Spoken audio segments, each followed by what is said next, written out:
Space is always as you can see. See, I wanna rise, don't stop too long. Too pretty to fall in love. Two little spaces there filled with echo.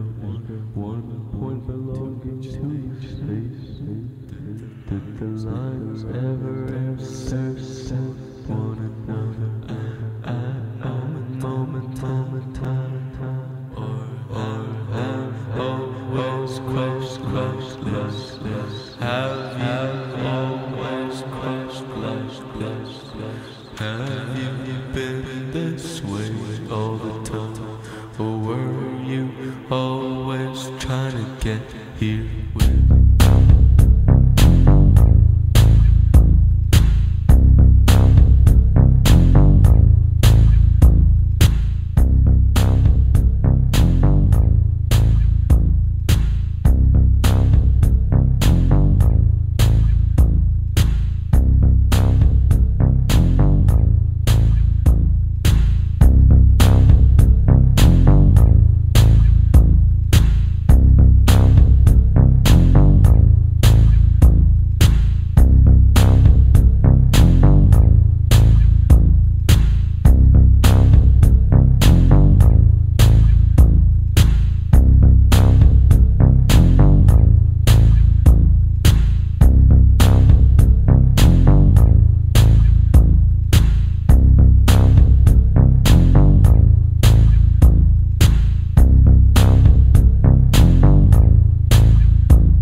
It's normal paint, white paint, yeah, and the holes are made with a drill. So now they become digital records. Yeah. Basic but digital. And then the first thing that happens is that the system will recognize the disc. Yeah. And then when it recognizes this too, you can, by moving the disc, you can scroll through the images. Images you see is the images generating during the process of converting, restoring the turntable. You know, when I have to open, look to the motor, what can I do with it, how it looks after I added all the electronics, the schematics of the turntable. That makes sense. Digital DJ. Yeah. And the cool thing is that you take it out, then it says no disc. Okay. And then you put another one. Put the disc on the machine. Yeah. And this is the code. This one, orange, is the code that tells the system which is the disc that's being played. So I can do like this, and it will never do anything. But when it reads this code,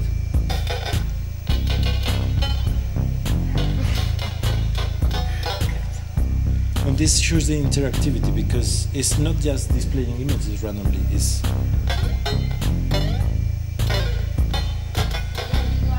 so it could be a pawn game that you control the. Is it the sound from the whole game, video game? I made the sound. It's synthetic, pure data, all made in open source and with open hardware.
show, together with special guests tonight, Super Silent from Norway.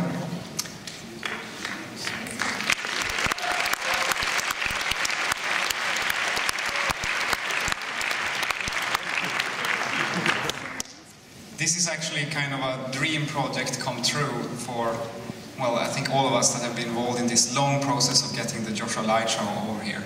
So I want to say a big thanks to Joshua White and the whole Joshua Light Show group for also making all the efforts of taking all their equipment, a lot of it really analog equipment, across the sea to Germany.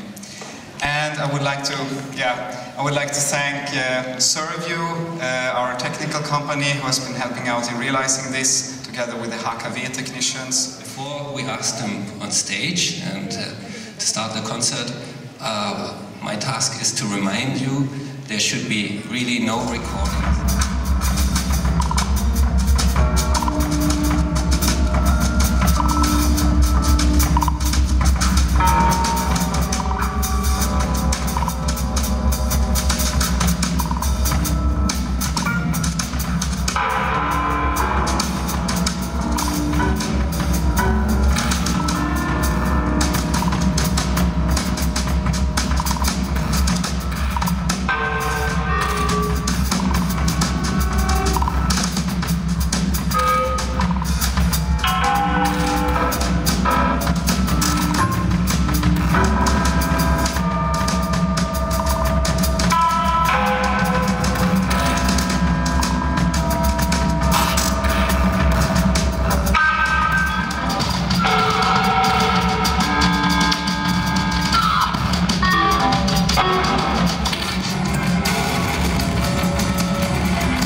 tapes are badly, sometimes also you get the stripes or the bad quality of the tapes.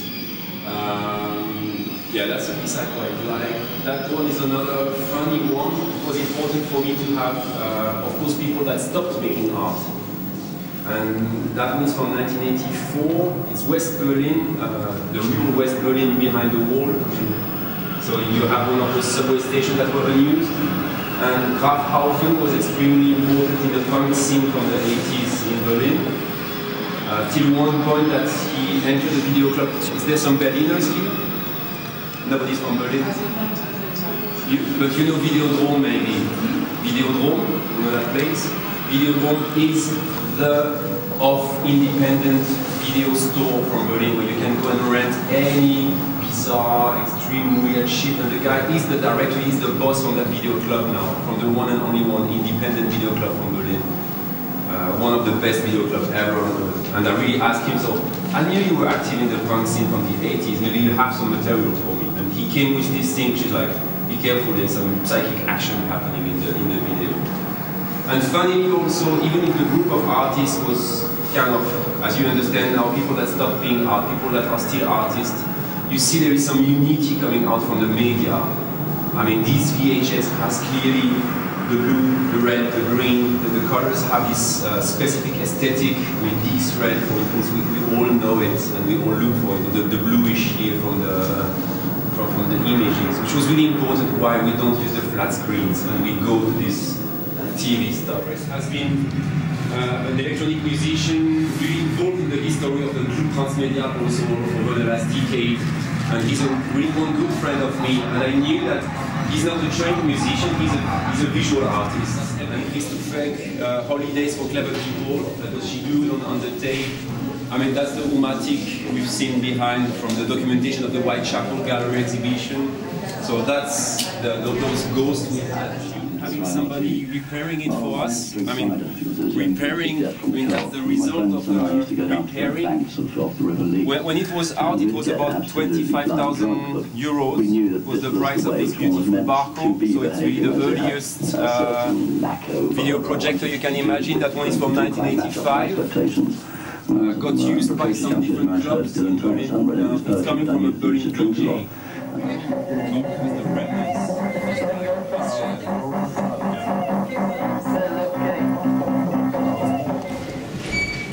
While goes through the shelf is obviously about all this transition analog to digital and what happens with these materials, the analog materials that have a life in themselves, and the question if we can actually transpose them into this other realm of the digital or not, and what happens if we do.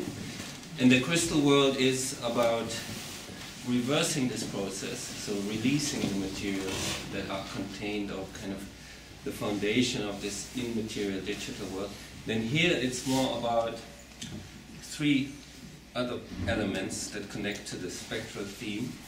But yeah, this is pretty much about, on the one hand, kind of audio fiction, and on the other hand, really this inquiry into the physical impact that sound can have on our body and on our psyche, of course, and the way it kind of can have a kind of invisible or kind of unnoticeable impact, so that we cannot really identify where this impact comes from, and therefore is kind of a spectral force in a sense. I would say how, I mean, the phantom effects maybe of perception could be one of the threads that go through these works, both of them actually, but also how media, of course, taps into this reservoir of magic, in a sense, passed on through generations. So all these image reservoir that we have of a magic world, of a kind of spirited world. So it's the technological magic in some way, maybe. But I leave that up to you to explain more. I would like to show you my piece, which is called Between You and Me. Between You and Me is a wall out of sound and light, and it's a work which you can perceive. So I definitely would like to invite you to come with me. Be prepared, it's a little dark in there, and we start at the beginning of the room, and I will say a few more words, and then probably you get used to the darkness.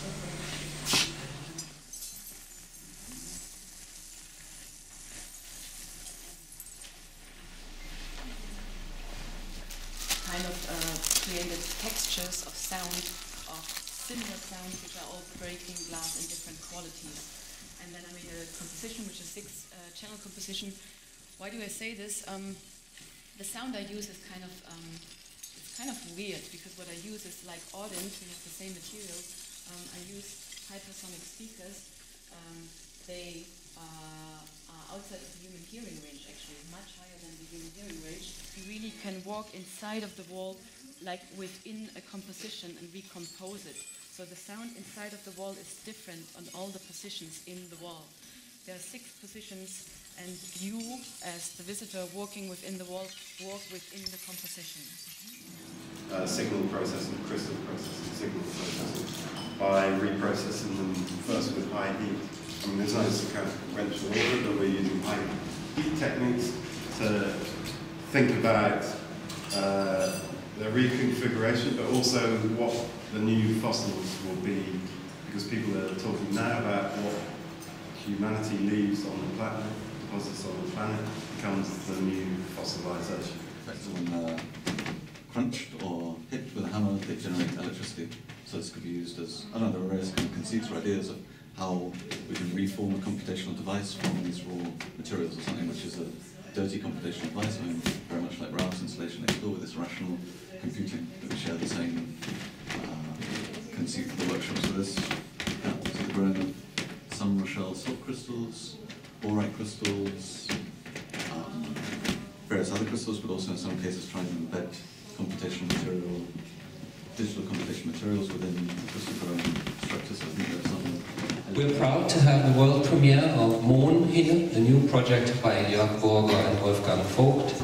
Both don't need much introduction, being instrumental figures in recent German electronic music history, maybe.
At least in the auditorium there are enough seats for everyone, at least tonight. We have actually a double bill tonight with Rosa Menkmann.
The performance you are going to see now was especially developed for Transmediale, and thanks a lot for doing this. It was inspired by the idea of the idiomotor reflex, which is a kind of phenomena that explains things like glass moving.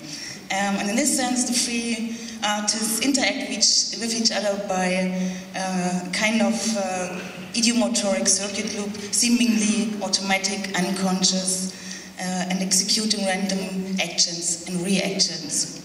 So, the stage is yours. Welcome Billy Royce, Deep 13, and Mario de Vega.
the art of the overhead, I'm extremely excited about the fact that behind the screen we probably have the world's largest overhead projector. This Tageslichtprojektor in Deutsch. There is a lot of equipment back there, and there are also humans operating that equipment. Just so you know, when you see the visuals that will appear. So we actually shipped thousands of kilograms of equipment from New York to Berlin, set up behind the screen. So even though some of the effects you will see look like a screensaver, I can tell you there's no software involved. So everything is handmade, and I think it kind of really nicely reflects also the kind of celebration actually of the 25th anniversary of Transmediale, since the Joshua Light Show is kind of this predecessor of all this VJing, what we can see maybe at Berghain, for example, tonight.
Thank